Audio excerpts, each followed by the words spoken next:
Right, so we are starting to discuss the last main chapter of the book, the one on fairy tale of evolution, on nature. And unlike the conventional fairy tale of evolution, the normal fairy tale of evolution that we are taught at school, for example, or what we mean conventionally when we talk about evolution, it's more or less a happy story in favor of life. Evolution is seen as a progress of life. It's just to show the mood of they won't show you what is happening with this plant after it. This is how evolution goes. It's a positive project. It's positively oriented story with some form of happy ending, presupposing that there is some kind of harmony in nature or some kind of balance when species adapt or the fittest survives. There's some survival going on. At least someone survives, the strongest one. And the idea that in a way it will get better, it's getting better, we're getting more adapted. So evolution works to secure life and harmony and the triumph of life over death and destruction. Destructions are not present here because it's, again, a happy story.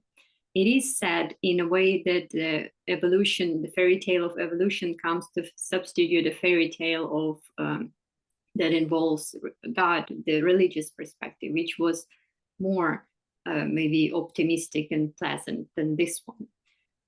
But still, it's quite happy. It's about life. It's about development and progress of life. And what I was trying to do in this chapter is to present a different fairy tale of evolution, the dark side of evolution, showing it as death-driven, as destructive process, and something that works on the side of death rather than on the side of life.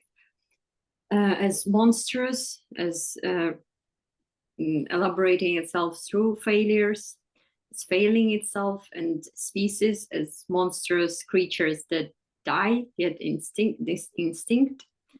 And this is the main story of pessimistic side of evolution. Again, with Sabina Spielrein, it's a matter of taste, because both you can present a fairy tale of evolution from both sides, but of course I choose this side to show it through this perspective. And I will rely on, in this chapter, on psychoanalytic perspective of incompleteness of nature, of human being. I will also mention Nietzsche today, Zappe next time, and the meeting before the last one will discuss some modern research in the field of evolution that supports my fairy tale of evolution. Well, you can find any scientific, basis to justify any position, and it's just interesting to justify this position, and that is not commonly accepted. So starting with Nietzsche, I'm starting this chapter with providing two readings of Nietzsche and Lacan on their understanding of nature. And I'm relying on Alenka Zupancic, my doctoral supervisor, reading. She provides really two readings, we can say, of both. So in Nietzsche, as well as in Lacan, we'll see in a minute, we can find this thought that humans are sick animals, or he would claim that they are aborted animals, or half made up aborted animals. So there is something wrong about them. It's not only Nietzsche's thought, it's more or less present in philosophy. You can find it in Schopenhauer, for example, that there is something wrong with humans, and in this wrongness or illness that humans represent, they deviate from the rest of the nature. So humans are seen as sick animals. They would either be seen as the best animals ever, the most on the top of the progress of evolution, the crown of creature, of natural creation, or the most sick animals, like Nietzsche, for example, would present them in this first reading. And so there is something wrong with them. And psychoanalytic interpretation would be that they are, of course, constituted around the lack. There is no proper animal at the basis, at the heart, within human, on the top of which humans, from which humans are deviate. So we cannot become natural. There was never a state of, in our evolution, that we were natural, then healthy animal, and then something went wrong, and we started to be sick. It was always a human being as such is half made up. There is nothing inside of us that we can reveal that is healthy and harmonious with the rest of the nature. This is what Nietzsche shows. This, according to Alenka Zupancic in her reading, that Nietzsche is different from conventional comprehension of evolution, where we are better, because even if we lack something, some natural capacities that harmonize us with nature, we compensate for it with culture. For Alenka Zupancic, this Nietzsche's first reading provides that there is nothing natural in us on a basis of which we are built and from which we deviate, or for which we compensate, is this constitutive lack, and we are constituted around this lack. We would never compensate for this lack completely. We will never feel the whole around which we are constituted. And in a similar way, psychoanalytic reading, Lacan would also talk, the Lacanian comprehension of human being would also claim that there is the lack constitutive to humans. There is nothing natural in us, at the basis of us. We are constituted around this lack. We are not adapted, unlike other animals. Humans represent the rupture from the natural order. But the problem for Alenka Zupancic and for me is that by this reading, not only Nietzsche and Lacan, but a lot of philosophers, through claiming that humans are sick or there is something wrong with them, or for example, that they have overly developed consciousness, and like in Sappho, and this is mistake of nature, they would still presuppose that this completeness is still preserved, or idea of harmony is still preserved for the rest of nature, for other kind of animals. Other animals would be seen as complete. The human being would be contrasted to the other harmonious animals who are presumably adapted to nature. So this statement is problematic because it implies that humans are somehow, if they ill, it means that animals are healthy, and this is how we are different. So I will show it to you with lines. Once again, so this idea that the human being, Lacanian idea, or even existential idea that there is something wrong with us, there is kind of sickness, or Lacanian interpretation, there is this lack or rupture in our essence. And this rupture at the same time is rupture from the natural order. This is the natural order, which is seen as complete. Like animal is not healthy, they're not constituted. It presupposes that if we are sick animals, then animals are actually healthy animals. And there is a harmony in nature from which we deviate. And Lacan one can interpret Lacan in this way, that one can find in Lacan the differentiations of humans from presumably the rest of the nature, which is harmonious, where there is not this lack, constitutive lack yet.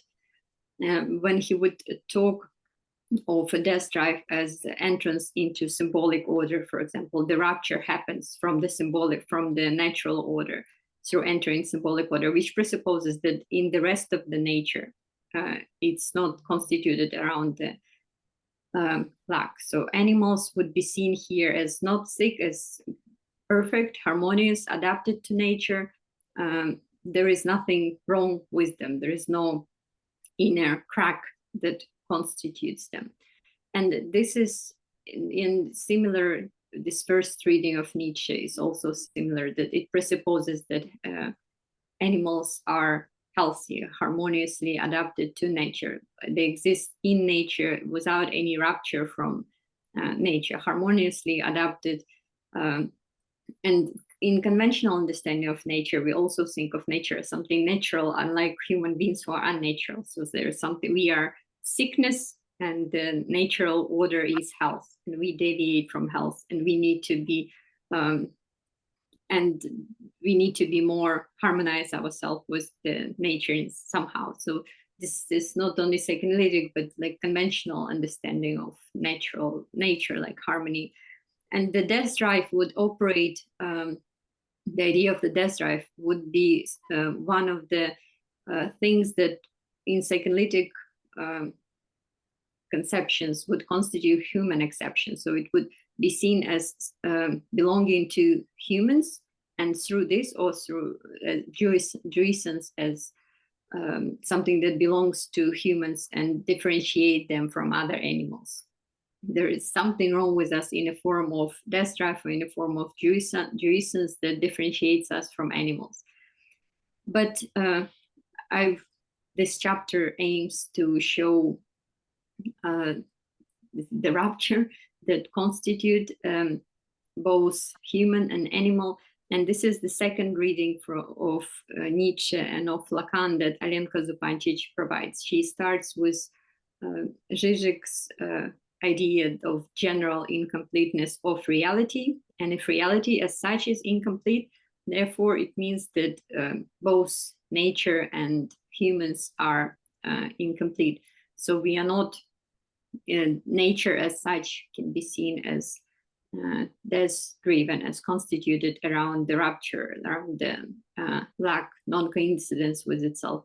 And for what interests me is that it can be seen as death-driven. Or in Heidegger terms, it can be seen as being towards death. It's not only being of Dasein, of human existence, it's also everything else too. Nature of being as such is not human being, but being as such is also can be seen as being towards death, constituted through its limit and approaching its limits, and functioning through approaching the limit. So both human, this is not the rupture that is the rupture from the simultaneously from the natural order, but this is the rupture that both rupture from rupture and inclusion in natural order. It deviates, human deviate from what is natural at the same time, and they are included in the natural by this deviation. And one can find the second reading of Nietzsche and the second reading of Lacan. One can find different statements in Nietzsche and in Lacanian way of thinking that would be in favor of this position, that humans, that it's not only humans that are half made up, but nature as such is half made up, and nature is a deviation from itself. Or I would say this statement of Nietzsche is particularly interesting when he claims that death is not opposite of life, and life is merely a type of death. And this is similar to Freudian comprehension of a death drive. In Lacanian comprehension of death drive, it functions more like the death drive is what distinguishes human from natural order. But in Freud, there are different interpretations of death drive, and he starts with the idea of Beyond the Pleasure Principle. He starts with explaining death drive as the general principle of how nature works. That the life can be seen as a detour of death. Life is it's rather death is a part of life is a part of death, instead of seen as the opposite to life or something that negates death. So it's only death and life is within this death, just the stage of the unfoldment of death, the detour of death, but it's still in the context of death. So other way around, not the death is a stage of life, general progress of life, but on the contrary, the tragic fairy tale of evolution, that life is the stage of death, of the unfoldment of death. And I would conclude, and I think this is actually from the end of this chapter, to which we will get at the end of the month. This chapter tries to show that evolutionary becoming is not aiming on adaptation, that it's just optional. Adaptation is optional perspective, but one can say that it's unfitness what is going on, that we are all the species that just not adapted in optimal way, but rather maladapted. We are all losers and monsters, mutated monsters that would never survive. There is no such thing as survival. We are all approaching our death. We are all structured by the limit of being towards death. It's just the different way that we are approaching extinction, but this is where we are moving. We're never moving to unfoldment of life. It just simultaneously, to be means to be approaching the limit of the end of existence. So next time we'll talk about Zapfe, and the meeting after that we'll talk about modern research in evolutionary biology. Right, that's it for me. And if you have questions, I'll answer your questions.